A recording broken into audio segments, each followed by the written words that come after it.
This is Jed Disler, and welcome to The Piano Maven, your friendly podcast guide to piano recordings. Paid subscribers get downloads at the start of each month, and you also get access to Zoom chats, and you'll have access to a new feature that will preview the content of upcoming episodes. There's a link to my Substack page in this episode's description where you can click on it and subscribe. So please do consider a paid subscription and help keep us in operation and keep the Piano Maven going forever. I was talking recently with a fellow piano maven about pianists who had either major or highly visible careers, yet who left relatively few commercial recordings. And we were trying to come up with a list of these artists who I could talk about on an episode.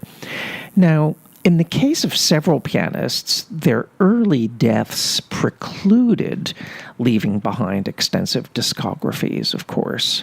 I'm thinking of Dinu Lapati or William Capel or Dino Ciani, Richard Farrell. Those are just a handful of examples.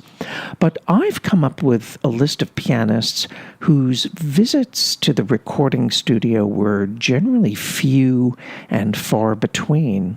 Or, in one case, it was the one and only visit to a recording studio. And I'm not going to discuss these pianists in any particular order, but let's go through my list. Yara Bernette was a Brazilian pianist who lived from 1920 until 2002. She had a very busy international performing career, and she earned great critical acclaim for her performances of a wide repertoire range. And she also was highly sought after as a teacher, but she only made one single solitary recording for a major label, and that was the cycle of Rachmaninoff's complete preludes for Deutsche Grammophon, released, I believe, in 1971 at first.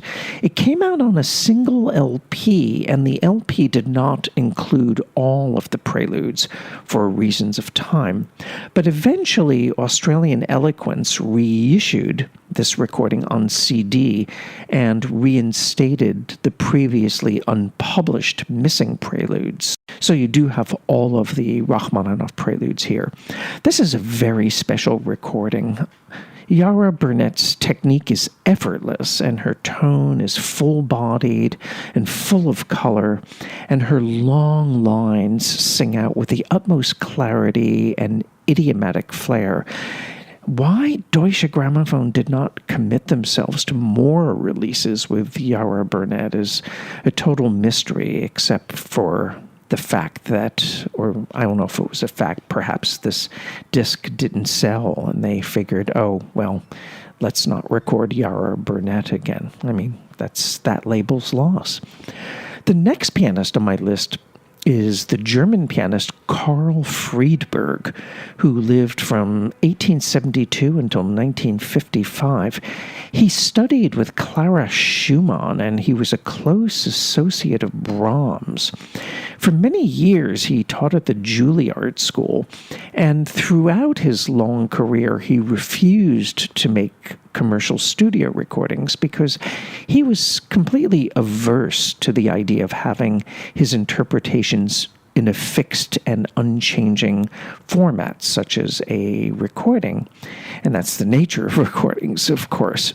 However, in 1953, Karl Friedberg finally relented at the persuasion of some friends and students, and he made what proved to be his one and only commercial recording. It was an LP for the small Zodiac label. The album contained about 40 minutes of music. It contains Schumann's Kinderscenen, the Brahms Scherzo in E-flat minor, Opus 4, Schumann's Novelette in D major, Opus 21, number 4, 2 intermezzos of Brahms, the one in E-flat, Opus 117, number 1, and the B-flat intermezzo, Opus 76, number 4. And on the label, it also says that he plays a short original composition, which I strongly suspect was an improvisation, because Carl Friedberg was quite a gifted improviser. So this came out on the Zodiac label, and it was only in print for about 3 years, and it became a highly desirable collector's item. In the mid-1980s, the International Piano Archives at Maryland brought out a double LP set containing other material recorded during these Zodiac sessions. And eventually, Ward Marston on his label brought out a double CD set containing all of the surviving Zodiac session material, plus some live performances from Juilliard concerts taken from broadcasts. The original Zodiac LP, the 40-minute program, is quite a treasure, and it vividly captures Carl Friedberg's colorful and gorgeously modulated sonority, not to mention the seasoned authority of his music making. Nor did Friedberg's star pupil, Malcolm Frager, leave behind as extensive a discography as one might have expected for such a highly acclaimed and busy internationally touring pianist of his reputation. Malcolm Frager was born in 1935 and he died in 1991. His commercial recording career basically moved in fits and starts, and not very prolifically. I don't have a Malcolm Frager discography right in front of me, but he did make at least one disc for RCA Victor. It contained the Prokofiev Second Concerto with René Leibowitz conducting, and it was filled out by a Haydn sonata. He recorded the Strauss Burlesque with Rudolf Kempe for EMI. He recorded the 2 Carl Maria von Weber concertos for RCA Victor with Marek Janowski conducting. And there were various period instrument discs that he did.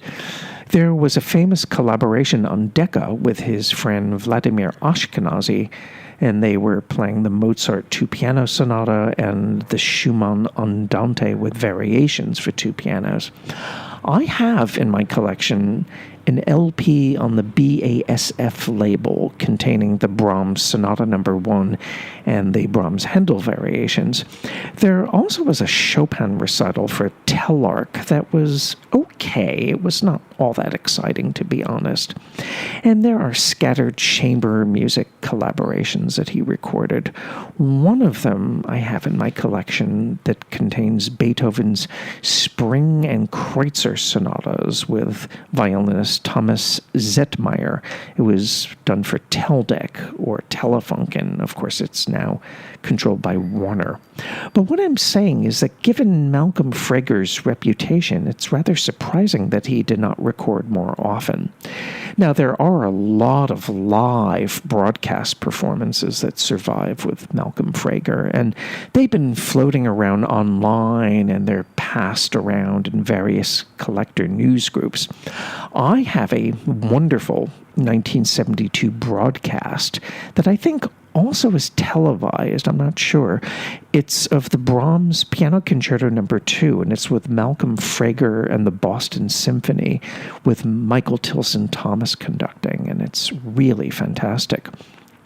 Both Carl Friedberg and Malcolm Frager were friendly with Myra Hess, and she's a pianist that, for all her great fame and international acclaim and reputation, she also broached studio recording with great reluctance.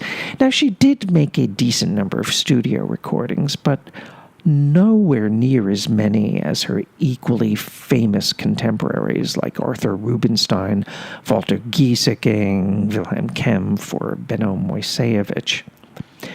Another pianist who recorded very little is Eduard Steuermann. And in the later part of his career, he primarily focused his activities in the area of teaching at the Philadelphia Conservatory and then at Juilliard. He lived from 1892 until 1964.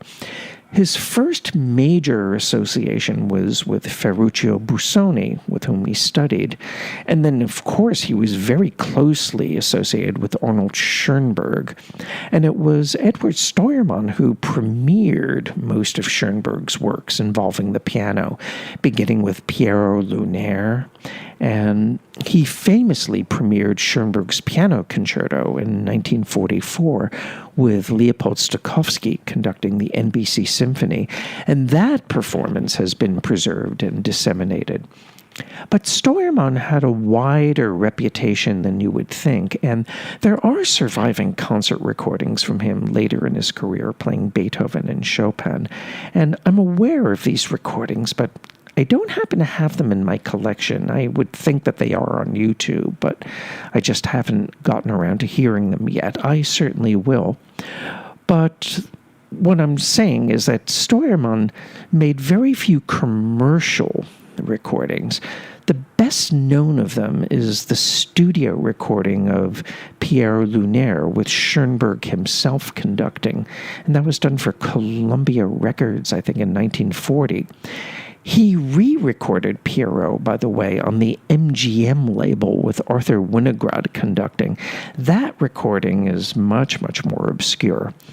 For the California Dial label, Eduard Steuermann recorded the Schoenberg Fantasy, accompanying violinist Adolf Kodolfsky.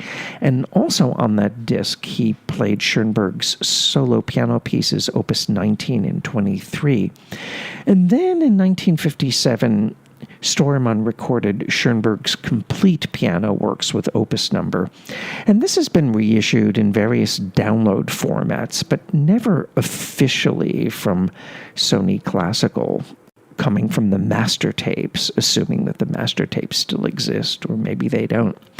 And then Steuermann recorded an all Busoni disc for the West Coast Contemporary label, which was a label primarily devoted to jazz, but they did make occasional forays into unusual 20th century repertoire. This Busoni disc contains the elegies and two of the sonatinas. I don't really like this disc at all because the sound quality is dry and airless, and I think Steuermann's playing is just dry as dust, and to be frank, not very interesting on this disc. I think he was really past his best.